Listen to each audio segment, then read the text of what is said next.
Guys, we're going to talk about the three of the most amazing companies today. We're going to talk about their moats. Before we get into that, I want to share something with you. This is a little bit of a secret. Moat is one of the most overused terms of all time. I'm waiting for a parent to someday say, my daughter's lemonade stand has a moat. And I'm just going to be like, God, it's so overused. Why? Because Warren Buffett and Charlie Munger talk about it. And don't get me wrong, I use it all the time too. But I feel like people are just starting to say it about every single company. So the idea of a moat is basically, it's like a castle. So you have a castle. You draw your little castle, and then this is not really a castle. I don't know what this is. It looks like a middle finger, to be honest with you. And then around it, you have a moat. So you have this little area of water. Let's get our blue in here. Let's color in our water. And this moat is around the castle, and what does it do? It protects the castle from invaders. That's the idea of a moat. It allows this business to be able to go and not have, there's large barriers to entry. It's hard for people to enter that business. A lot of times I like moats that are very sticky. For example, you look at Apple. Some would argue that Apple doesn't have a moat. Well, Apple's doing a good job of saying to people, use these other Apple Music, Apple One plan, your phone, your security, all these things, putting it together. That way you rely on Apple. The more you add to it, the less and less you're less and less like you are to leave them. Everybody's friends have iPhones. If you have a group of friends and 7 of them have iPhones and 1 does not have an iPhone, what do you say about that group chat? You do what we did. You make a bet with one of your employees and say, hey, if you lose this, you have to get rid of your Samsung, you have to get an iPhone. That's what we did here with Nick. Nick thought there were 2 bumper stickers in my car. There was 1. We made the bet. He ended up getting an iPhone. I loved it. But that's the kind of moat we're talking about here. Moats take time to create, and they don't last forever. It's very difficult. I probably use the word moat a little too loosely. We all have. You have to sit there. I think we can all justify our own moats in our head. Warren Buffett talks about Geico. It's the lowest cost provider. That's their moat. I agree that they don't have insurance salespeople, so they don't have to sit there and worry about it. So they're able to permanently keep costs low. I understand that. But generally, I don't like low cost. Like to me, Walmart's moat is not Walmart being low priced. It's Walmart's network of stores that are easy access to hundreds and hundreds of millions, billions of people. That to me is Walmart's moat, not their low prices. Do the low prices help that? Absolutely. If they double their prices tomorrow, then it'd probably be difficult for Walmart. Now, let's get into the companies right now that we're talking about here, because there's 3 major ones that I want to talk about. This is an interesting one. I call this the ultimate of moats, Ferrari. Now, the reason I say this, guys, is Ferrari is all about excellence, about quality, about status, and they limit how many cars they build a year. In fact, let me show you how many cars they build per year. This is their cars by year, going back to 2011. 7,200, 7,400, 7,000, 73, 77, 8, 84, 92, 10-1. COVID year, 91, 11,100. And in 2022, they built 13,221. In 2023, they built 13,663. They keep supply limited. You're telling me if they didn't double their number of units tomorrow, they wouldn't sell out? I think they would. My fiance and I were at a Ferrari dealership in Naples, and I went in and said, listen, I know this is a ridiculous question, but how do I get a new one? He said, go out, buy a used one, come back to us, register the used one in your name in terms of with Ferrari system, and we put an order in for you for a new one because now you're part of the Ferrari family. God, I love that. God, I love that. How do you rebuild this? Guys, go to Coke, go to Google, go to Ferrari. Take their market cap, and I give that to you as an investment and say replace them. And what are you going to do? You're going to fail. That's what makes it a moat, in my opinion. It's hard to compete with those guys. There's a certain moat status about that. The fact that Ferrari, to me, how do you compete with that quality? You could probably make a better car if you built it yourself by hand.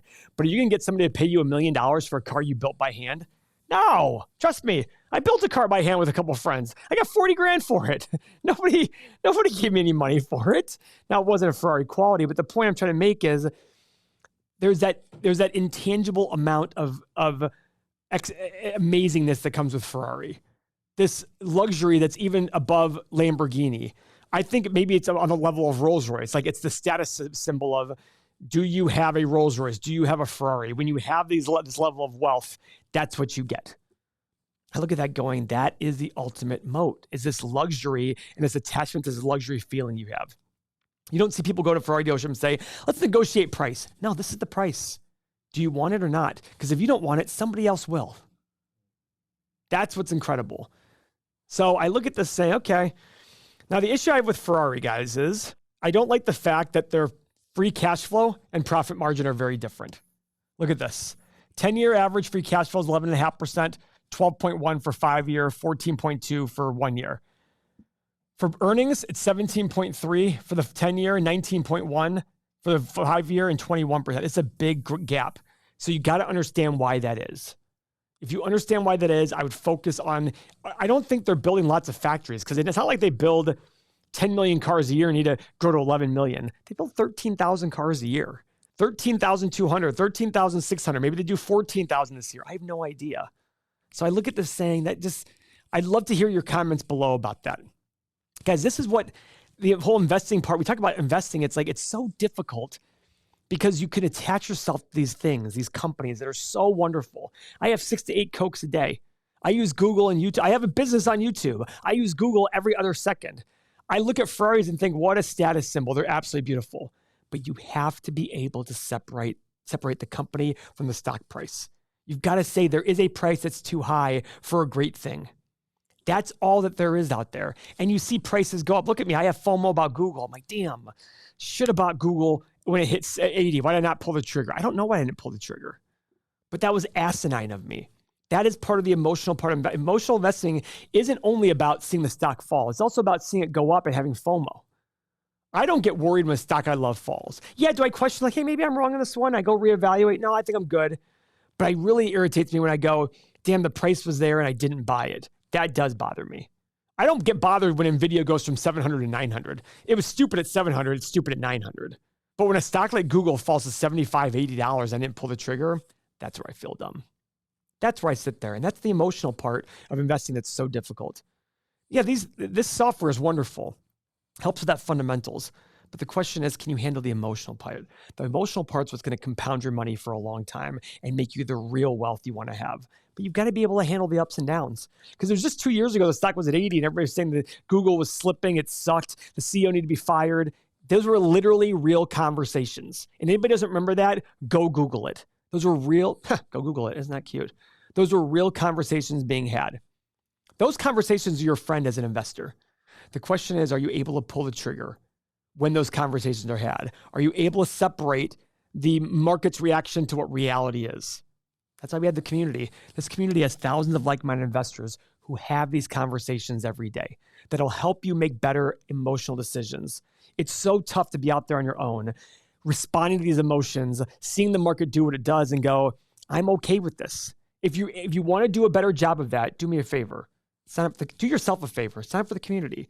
Click the link below, $7 for 7 days. We limit the number of spots. We want that same exclusivity that Ferrari has.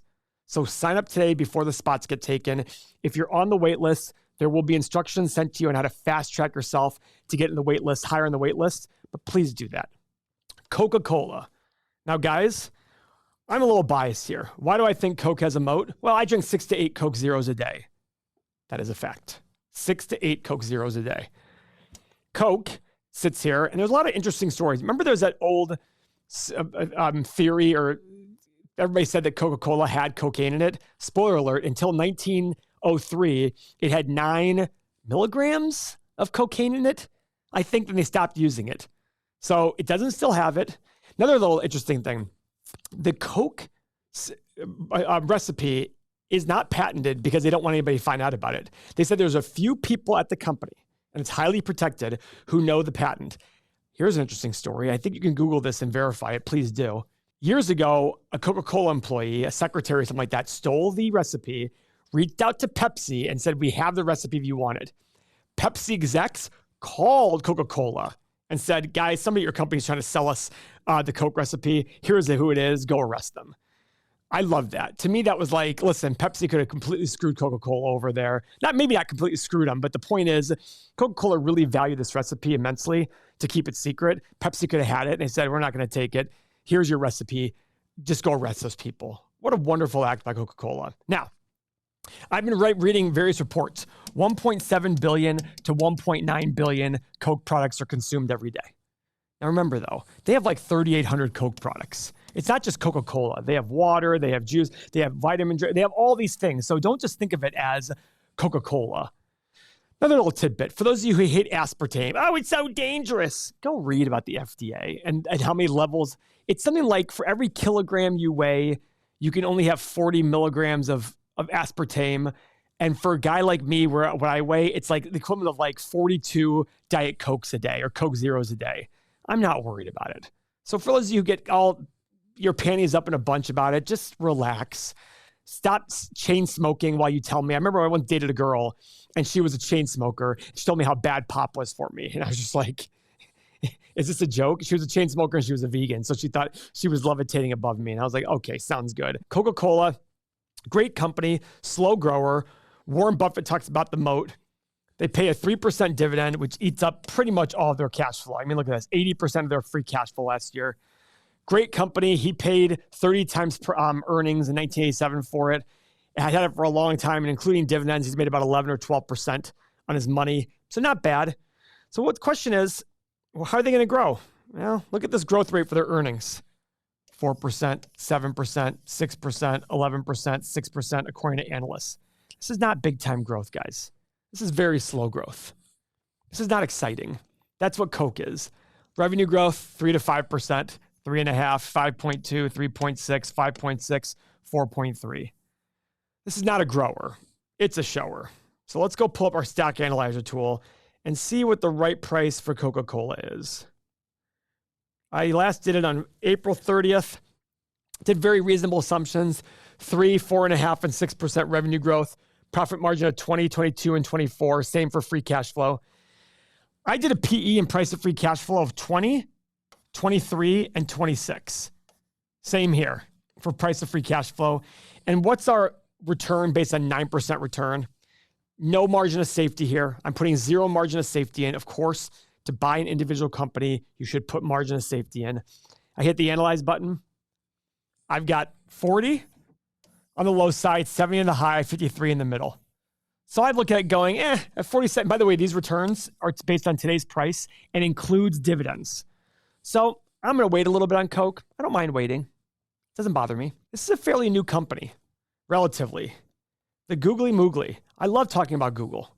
Google to me is such an incredible company. Started in like 1997, 1998. I still remember where I was the first time somebody told me about Google. I was in the fishbowl at the University of Michigan doing some sort of work as a student there. And my friend Chris, I went to Yahoo or something. He goes, you don't use Google? And I said, what's Google? He said, oh, it's a great search engine. I pull up the page. I'm like, dude, there's nothing on this page. He goes, exactly. I was so used to Yahoo being this complicated page and all that stuff. It's like, it's just, you type it in, it comes back super fast and super accurate. I had no idea what it was. Now, they own the top 2 search engines in the world, Google.com and YouTube, the very channel you're on right now. Look at this company. That was 2002. Their ad revenue in billions of dollars back then was $410 million. Look at them now. 2023, $237 billion. They do more in a day in ad revenue than they did all of 2002. Way more. About 50 or 60% more in one day. That's incredible. Here's another stat for you. Paying subscribers in the millions on YouTube, 30 million, 50 million, 80 million, 100 million recently, February of 2024. So they're growing that. I'm a paid subscriber of YouTube Premium. I use it to avoid the commercials, and I'm fine with that. I think it's great. I think they do a great job with everything. And by the way, as a channel, we still get paid a little bit of money off those Google Premium ads as a way of sharing the revenue. Now, this is the share of traffic on desktop for Google by country. 93% of India goes to Google. Worldwide, it's 82%. In the United States, we're not even at the very top here. We're at 76%, but look at these two. Obviously, China, I think they block Google, so it's 4.5%. Russia, 25%. The only thing people Google in Russia is how to invade Ukraine. So let's see, what else we got? So there's still a lot of growth here. India, probably not a lot of growth because they're already so big as it is. But there's still a lot of growth potential here. And I love the fact that nobody says Yahoo it, Bing it. They say Google it. When you want to go learn something, where do you go? You go to Google, you go to YouTube. It's a wonderful synergy. Top 2 search engines in the world, all part of the same company. So what are we going to look at with Google? Let's see what the 8 pillars look like. Just the expensive stuff. Seems expensive. 38 times 5-year earnings, 41 times 5-year free cash flow. But it's a great business with a high return on invested capital. And let's see what the analysts think the growth is. Look at this, mid to high double digits earnings per share growth. 16%, 15, 19, 16, 16, and 23% over the next 5 years. From $6.88 a share to $13 per share. Let's look at the revenue growth. Still double digits, basically. 11.5, 10.5, 10.5, 9.6, 7.6. Again, according to analysts. So let's go check out what Google's worth to us. Pull up the stock analyzer tool. Let's pull up the Google Moogle, the Googly Moogly. I did low revenue growth assumptions. It's a 10-year analysis at 5, 8, 11. Profit margin and free cash flow, I kept them the same, 22, 24, and 26. Because even though they've been different over the last 5 years or the last 10 years, they've been pretty much in line. So I'll just keep it the same. PE, I did 20, 23, and 26. Same as I did before. I just look at it going, I'm willing to pay a premium for Google. The question is, how much of a premium? That's the art of investing. Somebody out there probably right now is saying, I pay 30 times. I don't know who's right and wrong. I really don't. I think it deserves a premium over the historical average of 15 for the market. Is a 50% premium adequate? That's what I'm paying at 23 times, the 50% premium in the market. And I did a desired return of 9%. Again, no margin of safety. I hit the analyze button. All right, I have 111 on the low side, 250 on the high side, 170 in the middle. It's on my watch list at 140. I'm probably going to alter that to 150. And this is the problem I have. As time has gone on, the fundamentals have gotten better and better and better. And the value keeps going up and I keep chasing it. And that is my fault. And I'm wondering to myself, when do I stop chasing it? I don't know. But this is the hard part about investing, because it's been as low as 78 or 80 in the last 2 years. It's been as high as all-time highs. It's really, really difficult. So I got to be patient there. So guys, moats are wonderful. I think you should consider them as a way of looking at how much to overpay for something, how much to pay a premium for. Not overpay, pay a premium, because I don't believe it's overpaying. But if you want to be able to handle this a little bit better emotionally and fundamentally, click the link below, sign up for the community. You'll be very happy you did. $7. Take care.